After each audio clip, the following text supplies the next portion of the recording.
On behalf of the General Assembly, I should now like to thank the Prime Minister of the independent state of Papua New Guinea for the statement which he has just delivered. I shall now give the floor to the representative of Eswatini to introduce the statement to be delivered by the head of government.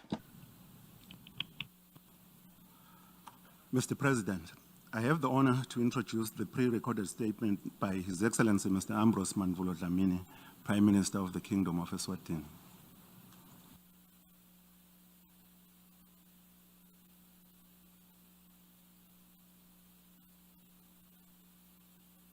Mr. President, Your Excellencies, Heads of State and Government, Mr. Secretary General, distinguished delegates, ladies and gentlemen.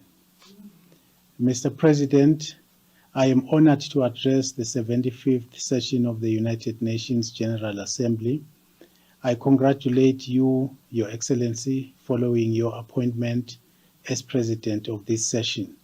I also express my appreciation to your predecessor for his outstanding work and contribution to the success of the 74th session. Mr. President, as we commemorate the 75th anniversary of the United Nations, it is only proper that we reflect on who we are, where we have come from, and where we are going. The United Nations has stood for the lofty ideal of building an international system of collaboration and common purpose. This system allows us to collectively call to account those who choose conflict over peace. It recognizes the dignity and equal worth of all people. It values each and every one of us and the input that we make towards that end. Though we have been faced with multiple challenges, as a collective, we have pressed forward slowly, steadily to forge an agreed system of rules and norms that are better, stronger, transparent, and more consistent than ever before. It has resulted in an international order that has overseen unparalleled advances in human liberty, the attainment of dignity amongst people, given rise to prosperity, and a global economy that has sought to uplift more than 1 billion people from poverty. Yet we come together in reflection here, knowing that our work is far from complete, acknowledging that the spirit of cooperation that has held us bound is faced with its greatest challenge thus far. It is for this reason, therefore, that we welcome this year's theme, the future we want, the United Nations we need, reaffirming our collective commitment to multilateralism, confronting COVID-19 through effective multilateral action. This year's theme rightly challenges us to critically self-examine. The 75th session of the United Nations General Assembly must be a year when we come together to discuss our priorities as a human family and how we can build a better future for all. It is a reminder to the United Nations to revisit and stick to the ideal that recognizes dignity, prioritizes the value of cooperation and the equal worth of all, leaving no one behind. Mr. President, earlier this year, the United Nations held a commemoration of the signing of the Charter of the United Nations, presenting an opportunity for us all to reflect on the relevance of the Charter today and recommit to those goals and principles laid down therein. The Kingdom of Eswatini welcomed the hosting of the event and joined others in sharing our thoughts related to that initial signing and the developments that have occurred between then and now. Further, we cast our sights forward to imagine the potential challenges that could arise for us to deal with. What remained as an absolute fact for us was that whatever challenges had come before, whatever strife we are facing today, and whatever incidents as may lay in wait for us, we deal with it best when we deal with it together. Mr. President, There is a common acceptance that multilateralism and diplomacy underpin the advancement of the three pillars of the United Nations, namely sustainable development, peace and security, and human rights, which are interlinked and mutually reinforcing while observing respective specific mandates and the Charter of the United Nations. However, we still must recognize the inconsistencies in our collective behavior. Many of our countries continue to live in poverty amid great natural wealth. In many instances, natural interests continue to impede resolution of crises. The challenge of migrant flows requires a collective approach. If we continue to seek solutions in an individual manner, this will result in an impasse. This organization has become more necessary than ever to foster the kind of collective action to today's global challenges. Mr. President, the Kingdom of Eswatini, like the rest of the world, has had to deal with the impact of COVID-19 pandemic. For us, this came at a time when the kingdom was faced with multiple battles against the scourges of HIV, malaria, and tuberculosis, all of which had placed a huge strain on our resources. As a relatively small economy, we did not boast huge reserves with which to finance the fight against the new onslaught. We welcomed the recently held high-level event on financing for development in the era of COVID-19 and beyond. Global challenges and crises have a tendency of either pulling us together or pushing us apart. True to form, the COVID-19 crisis has created an unprecedented bond between and among countries. The crisis has taught and reminded us that we belong together, irrespective of location, distance, and time on this planet. This is the time in history where our reflection and focus must be candid and transformational to deeply explore the lessons we have learned and therefore rethink generational to shape the future we want. Therefore, this is the opportune time to ask big questions, make great decisions, and commit and act in solidarity. Mr. President, the intensity of the crisis has demonstrated glaring socio-economic gaps within and between countries. It has better defined and exposed our uniqueness in financial and human resource endowment and our strength, capacity, and ability to cope with challenges. The pandemic underscored that our individual strength is weak without collective but differential commitment and solidarity. It has reiterated and re-emphasized that we are living in a global village and therefore we need each other. We can conclude that without collective commitment to multilateralism, we will never accomplish the ideals of the decade of action and delivery and pinnacle of the 2030 agenda to leave no one behind. Our community of nations must accept the reality that the crisis has forever changed our way of life, and we must resist the temptation of reverting back to what we knew as normal, but our duty is to prepare for a new normal. Opportunity beckons as the pandemic revealed that what we considered as normal has been shown to have lacked the ability to deliver on many socio-economic needs. Therefore, our focus should entail both response to the crisis, but more so shaping our future in the face of other possible crises. The most successful preparedness and response plans must incorporate strategies that strengthen our nations beyond recovery. The United Nations is not only an international body, but it is a family of nations. Therefore, it will always be at the center of and a catalyst to multilateralism and support the future we want, and in extension, the United Nations we need.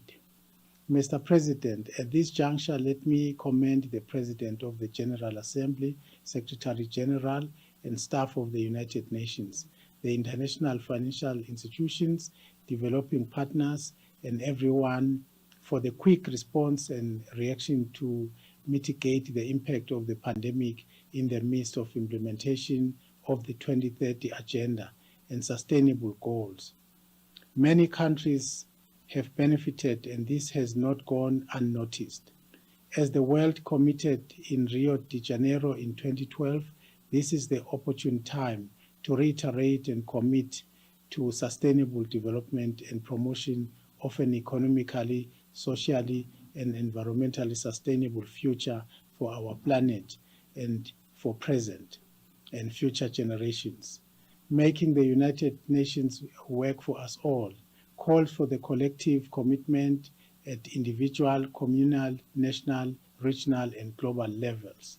The pandemic has also demonstrated the weakness in the classification of our development levels, which have jeopardized many countries' opportunities to access development, finance, and debt restructuring, among others.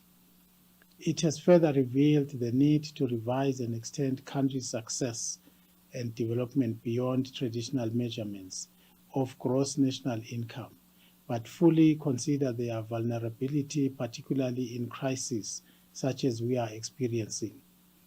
Every country's needs must be considered in isolation, but tackled in the multilateral context. This will help us collectively commit to bottom-up multilateralism and help us collectively progress to the future we want and the United Nations we need.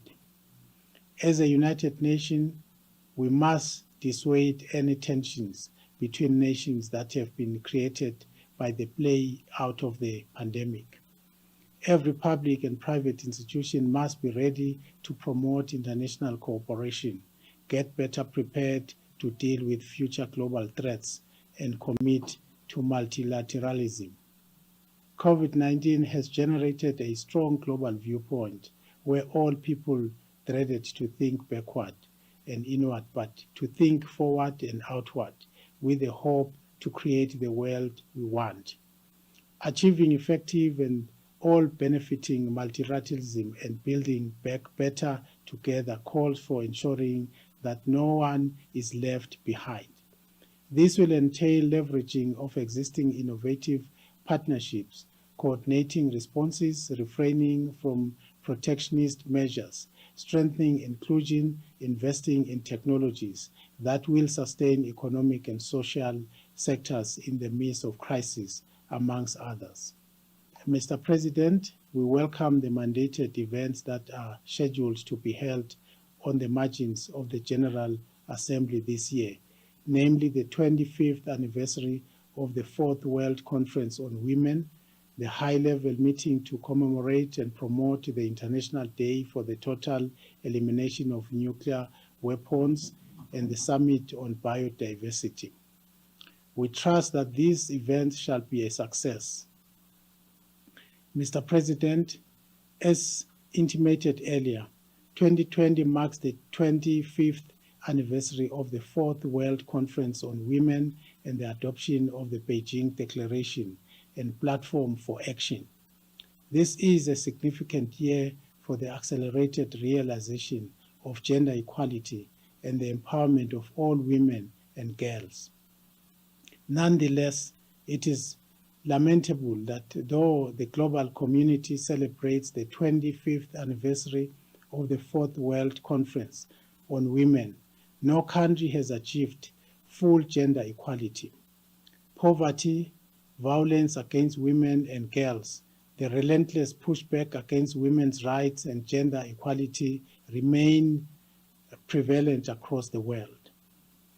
We believe that this anniversary is the appropriate occasion to give new momentum to action.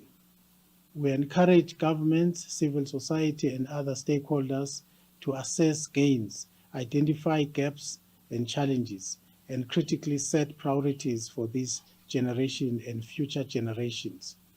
With all the challenges the world is facing, it has never been more important to advance the elimination of all forms of discrimination and violence against women and girls than it is now.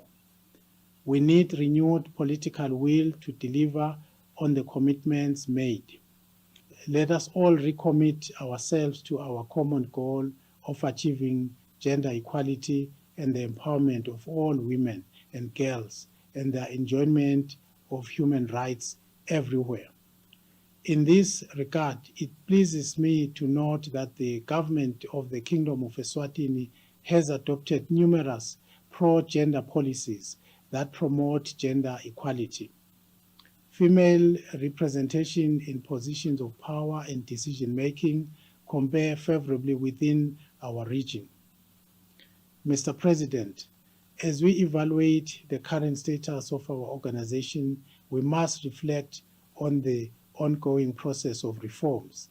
This process is in itself a tacit admission on our part that change needs to happen to ensure the continued relevance of the UN and its subsidiary bodies. The time that has elapsed since the discussions began is a cause for concern. However, we believe that this year gives us the moral imperative to push for accelerated progress in those reforms. We support ongoing discussions within the framework of the ad hoc working on the revitalization of the work of the UN General Assembly that seeks to find mechanisms to enhance the role and efficiency of the General Assembly.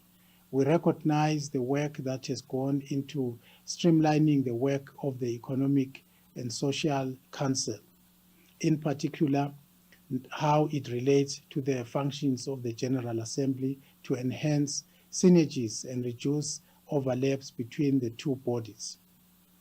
The reform of the Security Council is a key aspect of the process, and no transformation could be complete without its fundamental reform. To this end, the Kingdom of Eswatini wishes to reiterate Africa's call for permanent membership to the Security Council in accordance with the Ezulwini Consensus. Mr. President, as we conclude, among the political issues that have continued to fester for too long is the continued denial of the right of the people of Taiwan to participate in the UN system. Taiwan has shown significant commitment to the ideals of the United Nations and has aligned her priorities with those of the organization. Taiwan has further committed significant resources to the attainment of the Sustainable Development Goals, not only within her own boundaries, but going so far as to assist other countries to do the same. Earlier, we reflected upon those who have assisted the Kingdom of Eswatini in our fight against the COVID-19 pandemic. Taiwan deserves a special mention in that regard. In these uncertain times where resources are dwindling, Taiwan has not only expressed commitment towards collaborative global citizenship, but has shown manifest support to development initiatives undertaken by some of our countries, and in particular, the Kingdom of Eswatini. Mr. President, in this globally interdependent world, it is crucial that we work together where we can and constructively counsel each other where appropriate. The United Nations is home to these interactions and in this role retains the unmitigated support of the Kingdom of Eswatini. I thank you and may the Almighty God bless you.